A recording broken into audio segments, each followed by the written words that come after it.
Right, what's going on, guys? Welcome to the video. Well, everyone's favourite Ramonin Socialist National Party leader, Nicola Fishlips Sturgeon, has been thoroughly ruined by Boris Johnson and his team over claims that Boris would slaughter Scottish public services if he was elected Prime Minister, which he likely will be. Which candidate would be the best Prime Minister for Scotland? With the greatest respect, that's asking me if I'd prefer to be run down by a lorry or a bus. But you're First Minister of Scotland. It's in 4 weeks' time. You must have a view. I think both of them in different ways would not be good for Scotland. I don't think that any Tory Prime Minister who actually doesn't have a mandate from Scotland is a good thing for Scotland. Now, that said, you know, and don't take this as an endorsement of Jeremy Hunt, because I don't endorse Jeremy Hunt, but I look at Boris Johnson right now and I find it really difficult to get my head around how any rational person could seriously contemplate putting him into the highest political office in the UK.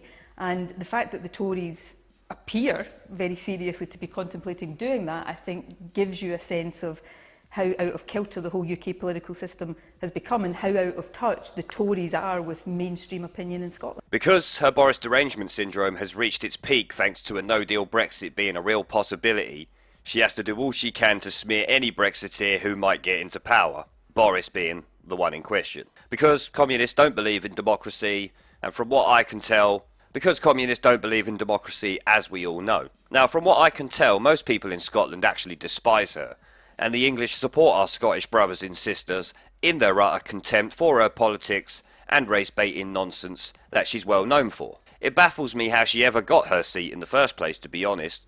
Maybe the same way Labour did in Peterborough. Who knows? Now, we are all used to the Project Fear nonsense now, and the ridiculous tactics they use, that are literally destroyed every time, since they're not based in reality, as we all know.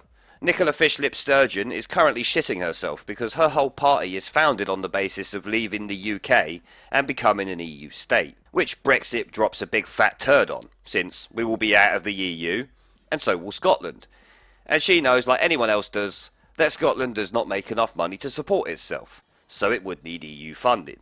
This is why anything this Ramoning commie rat says is going to be complete fabrication, like the feminist gender wage gap she always goes on about. A rule of thumb to anything they say is, it's likely to be the complete opposite to the reality of the situation, so ignore it and laugh at it. Now, her ridiculous comments this time relate to the special funding arrangement Scotland has with the UK government, because like I said, Scotland cannot support its citizens without UK funding.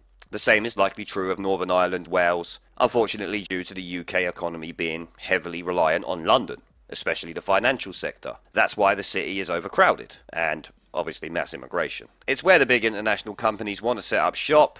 It needs to move to other cities in my opinion, but that's easier said than done. The point is, Scotland needs the EU if the SNP get their way and leave the Union. So I'm sure we have not heard the end of her fear-mongering nonsense just yet. We already knew the SNP like to stand in the Commons and call the Brexiteers racist because they have nothing but baseless insults since their arguments are all without fact.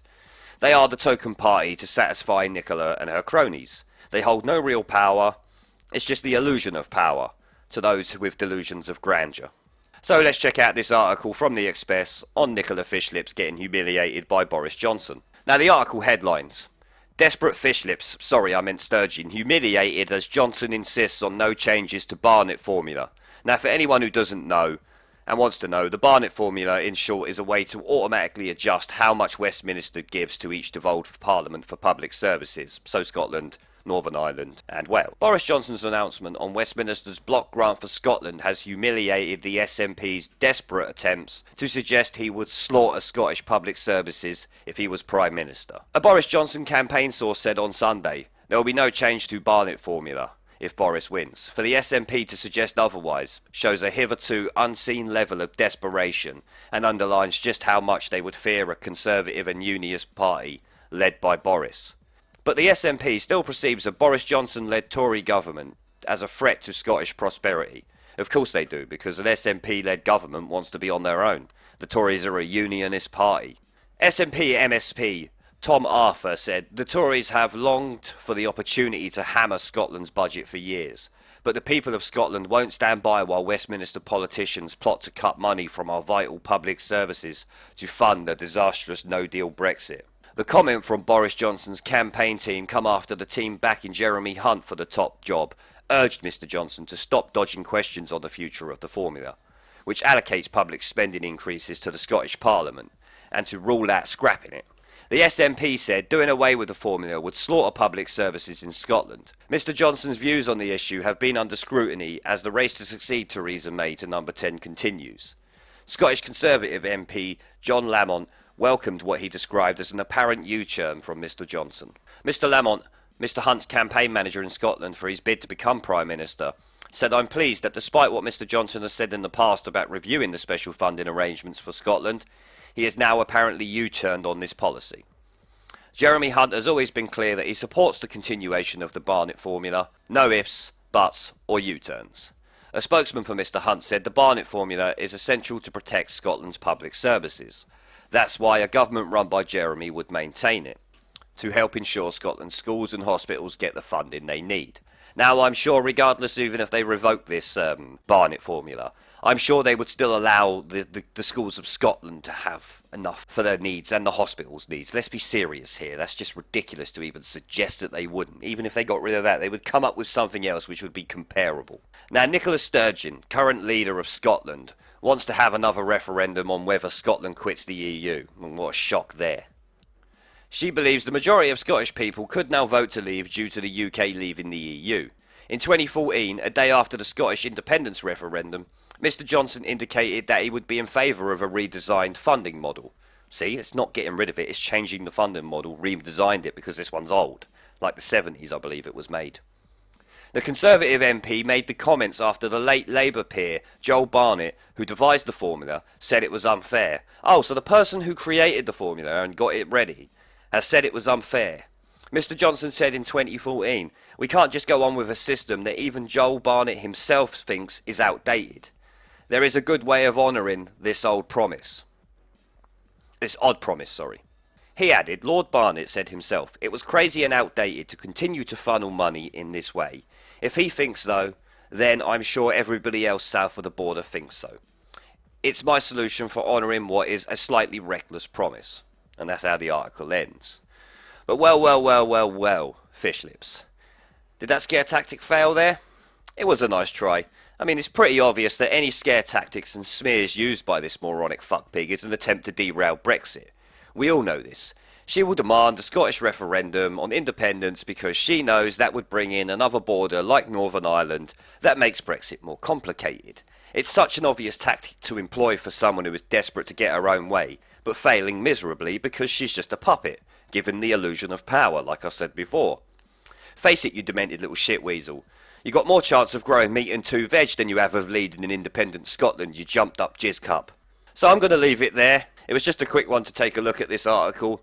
I mean, it even says at the end of the article that this promise is old and it's not really working anymore. It's outdated to continue to funnel money in this way, meaning there's another way that would probably better serve Scotland. They might even end up with more.